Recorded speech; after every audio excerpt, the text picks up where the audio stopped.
Livre de la Genèse, chapitre 32. Jacob poursuivit son chemin, et des anges de Dieu le rencontrèrent. En les voyant, Jacob dit, « C'est le camp de Dieu !» Il donna à ce lieu le nom de Mahanaïm. Jacob envoya devant lui des messagers à Ésaü son frère au pays Séhir, dans le territoire d'Édom. Il leur donna cet ordre, « Voici ce que vous direz à mon seigneur Ésaü. Ainsi parle ton serviteur Jacob. J'ai séjourné chez Laban et j'y suis resté jusqu'à présent. J'ai des bœufs, des ânes, des brebis, des serviteurs et des servantes, et j'envoie l'annoncer à mon seigneur pour trouver grâce à tes yeux. » Les messagers revinrent auprès de Jacob en disant, « Nous sommes allés vers ton frère Ésaü, et il marche à ta rencontre avec 400 hommes. » Jacob fut très effrayé et saisi d'angoisse. Il partagea en deux camps les gens qui étaient avec lui, les brebis, les bœufs et les chameaux, et il dit, « Si Ésaü vient contre l'un des camps et le bat, le camp qui restera pourra se sauver. » Jacob dit, « Dieu de mon père Abraham, Dieu de mon père Isaac, Éternel, qui m'a dit, « Retourne dans ton pays et dans ton lieu de naissance, et je te ferai du bien. » Je suis trop petit pour toutes les grâces et pour toute la fidélité dont tu as usé envers ton serviteur, car j'ai passé ce Jourdain avec mon bâton, et maintenant je forme deux camps. Délivre-moi, je te prie, de la main de mon frère, de la main d'Ésaü, car je crains qu'il ne vienne et qu'il ne me frappe, avec la mère et les enfants.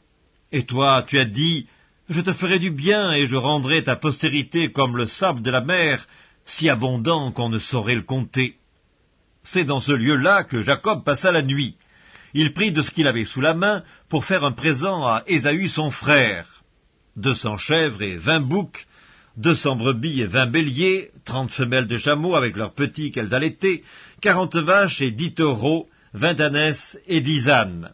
Il les remit à ses serviteurs, troupeau par troupeau séparément, et il dit à ses serviteurs, « Passez devant moi et mettez un intervalle entre chaque troupeau. » Il donna cet ordre au premier. « Quand Ésaü, mon frère, te rencontrera et te demandera, « À qui es-tu et où vas-tu et à qui appartient ce troupeau devant toi ?» tu répondras, « À ton serviteur Jacob, c'est un présent envoyé à mon seigneur Ésaü, et voici, il vient lui-même derrière nous. » Il donna le même ordre au second, au troisième, et à tous ceux qui suivaient les troupeaux. « C'est ainsi que vous parlerez à mon seigneur Ésaü quand vous le rencontrerez. Vous direz, « Voici, ton serviteur Jacob vient aussi derrière nous. » Car il se disait, « Je l'apaiserai par ce présent qui va devant moi, ensuite je le verrai en face, et peut-être m'accueillera-t-il favorablement. » Le présent passa devant lui, et il resta cette nuit-là dans le camp.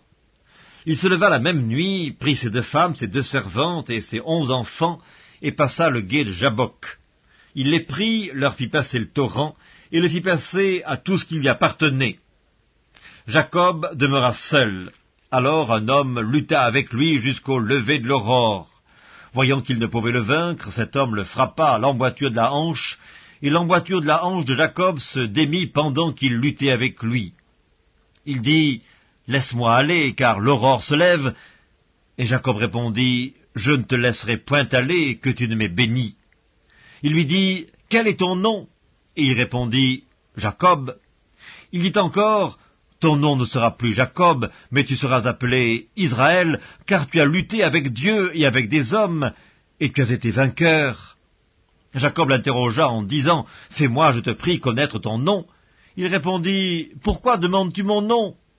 Et il le bénit là.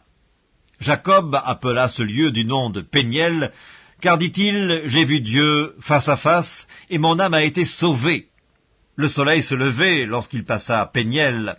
Jacob boitait de la hanche. C'est pourquoi, jusqu'à ce jour, les enfants d'Israël ne mangent point le tendon qui est à l'emboîture de la hanche, car Dieu frappa Jacob à l'emboîture de la hanche, au tendon.